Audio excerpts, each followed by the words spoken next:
welcome back students. So let's do the next topics of this chapter, that is chapter 12, electricity, a very important chapter. So the next topic of this chapter is Ohm's law, very important topic, and इस topic में बहुत बार जो CBSE है उसके जो questions हैं इस topic में से पूछे जाते हैं. सो बहुत इंपॉर्टेंट टॉपिक है गाइज ये. सो ध्यान से इस टॉपिक को समझना आपने. So now first of all, what is the statement of this Ohm's law? Ohm's law states that I is directly proportional to V, that is current flowing through any conductor is always directly proportional to the potential difference, means voltage applied. So here we can say the statement I is directly proportional to V at any constant temperature.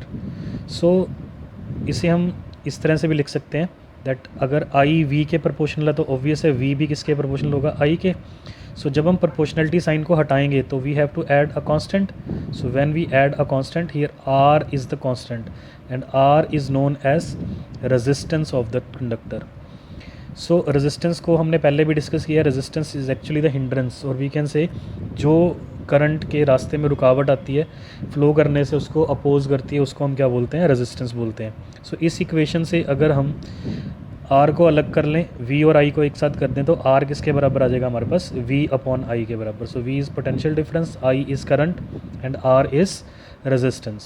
So now simply हमारे पास एक simple सा relation बन गया यहाँ पर, potential difference upon current किसके बराबर था, R, और R यहाँ पर हमने क्या लिया है, कांस्टेंट.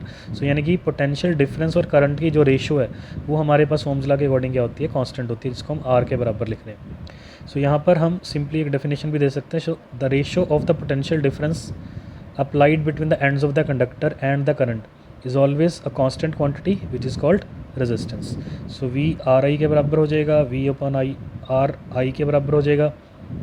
सो हमारे पास यहाँ पे काफ़ी सारे फॉर्मूले तैयार हो गए. V upon I is equal to R, I is equal to V upon R, और we can say V is equal to I R. So ये वाले जो सिंपल फॉर्मूले हैं ये हम न्यूमेरिकल सॉल्व करने के लिए यूज़ करेंगे. सो नेक्स्ट है हमारे पास current I is equal to V upon R. इस पर थोड़ा डिस्कशन करते हैं. सो देखो यहाँ पे ध्यान से I यानी कि करंट जो है हमारे पास प्रोपोर्शनल हो गया किसके, पोटेंशियल डिफरेंस के. दोबारा से देखो, I is proportional to potential difference, but R के क्या हो गया, ये इन्वर्सली प्रोपोर्शनल, यानी कि जो करंट होता है हमारे पास it is inversely proportional to resistance. So ये बहुत इंपॉर्टेंट टॉपिक है. यहाँ से हमने एक चीज़ को समझना है कि अगर हम R को डिक्रीज़ करते हैं या इंक्रीज़ करते हैं तो उसके हिसाब से I को चेंज होना है. सो वो चेंज कैसे होगा, इन्वर्सली, यानी कि अगर आप R को बढ़ाएंगे तो I अपने आप ऑटोमेटिकली कम हो जाएगा, और अगर R आप बढ़ा रहे हो, सॉरी कम कर रहे हो, तो करंट जो है वो आपके पास ऑटोमेटिकली बढ़ जाएगा. यानी कि अगर हम रेजिस्टेंस को डबल कर दें तो करंट ऑटोमेटिकली कितना हो जाएगा, हाफ हो जाएगा. So this is very important result जो हम आगे न्यूमेरिकल्स में भी यूज़ करेंगे. सो नाउ यहाँ से हम एक चीज़ बहुत इंपॉर्टेंट स्टडी कर चुके हैं कि जो करंट है हमारे पास वो दो फैक्टर्स पे डिपेंड करेगा, एक तो पोटेंशियल डिफरेंस पे दैट इज़ V पे, और दूसरा रेजिस्टेंस पे. और ये भी याद रखना है, current is directly proportional to V and current is inversely proportional to R, that is 1 upon R. So यहाँ पर रेजिस्टेंस को अगर हम थोड़ा सा आगे लेके चलें, so resistance is equals to potential difference divide by current, और we can say R is equal to V upon I. That is resistance अगर हमने डिफाइन करना तो डिफाइन करेंगे voltage upon current. Now the resistance of the conductor simply depends upon length, thickness and nature of the material of the and temperature of the conductor. SI unit हमारे पास क्या होता है, ohm, ये भी हम पहले डिस्कस कर चुके हैं. सो यानी कि जो हमारे पास सिंपल डेफिनेशन होगा 1 ओहम का वो क्या होगा, 1 volt divides bye 1 ampere. So next हमारे पास सिंपल एग्जांपल्स हैं आगे, इसको भी देख लेते हैं एक बार. Potential difference between two points of a wire carrying 2 ampere current is 0.1 volt. So current हमें कितना दिया हुआ है, 2 ampere, and potential difference that is V हमें कितना दिया हुआ है, 0.1 वोल्ट. तो हमने क्या पता करना है, R. So R is the ratio of V upon I. So V is 0.1 divide by 2. सो यहाँ से 1 अपॉन 20 आ जाएगा हमारे पास. इसको सॉल्व करना है, सॉल्व कर लो, वरना R की वैल्यू कितनी हो जाएगी हमारे पास, 1/20 ओम. अगर आप इसे सॉल्व करोगे it will be 0.05 ohm. Clear. So next चलते हैं नेक्स्ट टॉपिक पे, graph between V and I, that is very important. If we simply draw the graph between current and voltage, because हमने अभी पढ़ा था आई वी के proportional होता है। सो याद रखना, जब भी दो चीज़ें आपस में प्रोपोर्शनल टू ओबे करती हैं, प्रोपोर्शनल होती हैं, तो उनका जो ग्राफ है वो हमेशा क्या आएगा हमारे पास, straight line incline to x axis, that is potential difference axis. So जब भी आप ग्राफ बनाओगे वी और आई में, तो ग्राफ हमारे पास कुछ इस तरीके से आएगा, हमारे पास इंक्लाइंड लाइन आएगी, जैसे हमने 9th क्लास में मोशन चैप्टर में ग्राफ्स को पढ़ा था। नेक्स्ट आता है हमारे पास very important topic, experiment to verify Ohm's law. अब हमने ओहम्स लॉ को लैब में वेरीफाई करना है, तो उसको हम वेरीफाई कैसे करेंगे? उसके लिए देखो हमने क्या किया, सिंपल एक सर्किट डायग्राम यहाँ पे ड्रॉ किया है, जो इलेक्ट्रिकल कंपोनेंट्स को कनेक्ट करने के बाद हमें मिलेगा। सो यहाँ पर एक बैटरी है हमारे पास। सो करना क्या, बैटरी का जो पॉजिटिव है उसको हमने एमीटर के पॉजिटिव के साथ कनेक्ट करना है। एमीटर का जो नेगेटिव है वो रेजिस्टेंस के एक एंड के साथ कनेक्ट होगा। रेजिस्टेंस का जो दूसरा एंड है हमारे पास वो रियोस्टैट के साथ कनेक्ट होगा। रियोस्टैट का दूसरा एंड किसके साथ होगा, स्विच के साथ। एंड स्विच का लास्ट एंड किसके साथ होगा, बैटरी के नेगेटिव के साथ। सो जैसा आपको डायग्राम में दिख रहा है वैसे ही बिल्कुल सेम आपने क्या करना है, सिंपली जो इलेक्ट्रिकल कंपोनेंट्स हमारे उन्हें डायग्राम के अकॉर्डिंगली कनेक्ट कर देना है। अब एक चीज़ का और ध्यान रखना है, जो हमारे पास एमीटर है वो सीरीज़ में कनेक्ट होगा और जो वोल्ट मीटर है वो पैरेलल में कनेक्ट होगा। वो क्यों होगा, वो पहले हमने लास्ट वीडियोस में डिस्कस किया हुआ है, तो वहाँ से आप डिस्कस कर सकते हैं, समझ सकते हैं। अब जब हम इस डायग्राम के अकॉर्डिंग सिंपली अपने जो कंपोनेंट्स हैं उनको सेट कर लेंगे, एंड उसके बाद क्या करेंगे, हम एक्सपेरिमेंट को स्टार्ट करेंगे। तो करना क्या है, सबसे पहले आपने स्विच को क्लोज़ करना है। जब आप स्विच को क्लोज़ कर दोगे तो सर्किट हमारा ऑन हो जाएगा, और जैसे ही करंट इसमें से फ्लो करने लगेगा तो आपने क्या करना है, करंट यानी कि आई और वोल्टेज इनकी रीडिंग्स को नोट करना है। सो मान लो पहली जो रीडिंग है करंट की वो I1 होगी, एंड जो वोल्टेज की फर्स्ट रीडिंग है वो कितनी होगी, V1। अब आपने क्या करना है, रियोस्टैट की हेल्प से रीडिंग्स को चेंज करना है। एक जगह पे रीडिंग्स को स्टॉप करना है एंड दूसरी रीडिंग करंट की और वोल्टेज की नोट करनी है। से it will B I2 and V2। Similarly third reading note कर लो। इस तरह से हमारे पास 3-4 रीडिंग्स आपने नोट कर लेनी है, एंड रीडिंग नोट करने के बाद आपने क्या करना है, इनको डिवाइड करना है। सो V1 अपॉन I1 निकाल लेंगे, फिर V2 अपॉन I2 निकाल लेंगे हम, फिर V3 अपॉन I3 निकाल लेंगे। और जैसे ही आप इन वैल्यूज़ को सॉल्व करोगे, so you will be observe that the answer is constant for each value, that is V1 और I1 की जितनी भी वैल्यू आएगी वही लगभग सेम वैल्यू हमें V2 और I2 की मिलेगी, एंड वही वैल्यू सेम हमें V3 और I3 के लिए मिलेगी। दैट इज़ जो ये हमने कांस्टेंट डिफाइन किया है, इसी को हम क्या बोलते हैं, रेजिस्टेंस। क्यों, हमने पढ़ा था V अपॉन I की जो रेशियो होती है ओम्स लॉ के अकॉर्डिंग वो क्या होती है, कांस्टेंट, दैट इज़ R के बराबर। सो क्योंकि ये हमने एक्सपेरिमेंटली डिफाइन किया है, फाइंड किया है, सो इसका मतलब हमारे पास V और I की जो रेशियो है वो हमारे पास क्या आ गई, कॉन्स्टेंट आ गई। तो अगर ये V और I की वैल्यू कांस्टेंट आ रही है, इसका मतलब ये क्या कर रही है, ओम्स लॉ को वेरीफाई कर रही है। सो एक चीज़ और कर सकते हो, अगर आप V और I की जो वैल्यूज़ निकालनी है उनमें अगर आप ग्राफ ड्रॉ करके देखोगे तो हमारे पास ग्राफ किस तरह से आएगा, सेम कुछ इस तरीके से आएगा, यानी कि स्ट्रेट लाइन आएगा इंक्लाइन टू टाइम एक्सिस। तो ऐसे भी आप ओम्स लॉ को वेरीफाई कर सकते हो। सो सिंपल टॉपिक था ये, बट इंपॉर्टेंट बहुत है टॉपिक, इसको ध्यान से करना है। नेक्स्ट आ रहा है हमारे पास good conductors, resistors and insulators. So ये भी हमने पढ़ रखा है, बट अब हम इसे रेजिस्टेंस के अकॉर्डिंगली लेके चलेंगे। सो याद रखना है, जिस केस में हमारे पास यानी कि जो हमारे पास मेटल्स होती हैं बेसिकली उनका रेजिस्टेंस बहुत ज़्यादा कम होता है, इवन नेग्लिजिबल होता है, इसी वजह से वो क्या हो जाते हैं, हमारे पास गुड कंडक्टर हो जाते हैं। अब जिनके पास सिंपली रेजिस्टर्स यानी कि रेजिस्टेंस थोड़ा कंपेरेबल होता है, कंसिडरेबल होता है, उन्हें हम क्या बोलते हैं, रेजिस्टर्स। एंड फाइनली जिनका रेजिस्टेंस बहुत ज़्यादा हाई होता है उन्हें हम क्या बोलते हैं, इंसुलेटर्स। सो यहाँ पर हमारे पास फिगर 18, 19 और 20 दी गई है। फिगर 18 में आप देख सकते हो हमारे पास कुछ वायर्स दिखाई हुई हैं, तो इनका रेजिस्टेंस बहुत कम होता है, so that's why they are very good conductor. अब यहाँ पर एक आयरन दिखा रखी है हमें, इलेक्ट्रिक आयरन प्रेस जो होती है हमारे घर पे कपड़े प्रेस करने के लिए। सो इलेक्ट्रिक आयरन का जो हीटिंग एलिमेंट होता है जिससे हम कपड़ों को गर्म करके प्रेस करते हैं, वो नाइक्रोम का यानी कि काफ़ी हाई रेजिस्टेंस मेटालिक वायर का बना होता है। सॉरी इंसुलेटिंग डिवाइस का बना होता है।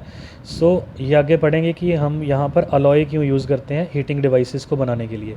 सिमिलरली आपने देखा हो जो इलेक्ट्रिशियंस होते हैं वो रबड़ ग्लव्स पहन के अपना जो रिपेयर वर्क है वो करते हैं। सो ऐसा क्यों? क्योंकि रबड़ जो होता है वो क्या होता है हमारे पास इंसुलेटर होता है, जिसकी वजह से सिंपली वी कैन से जो करंट है इनमें से पास नहीं होता है।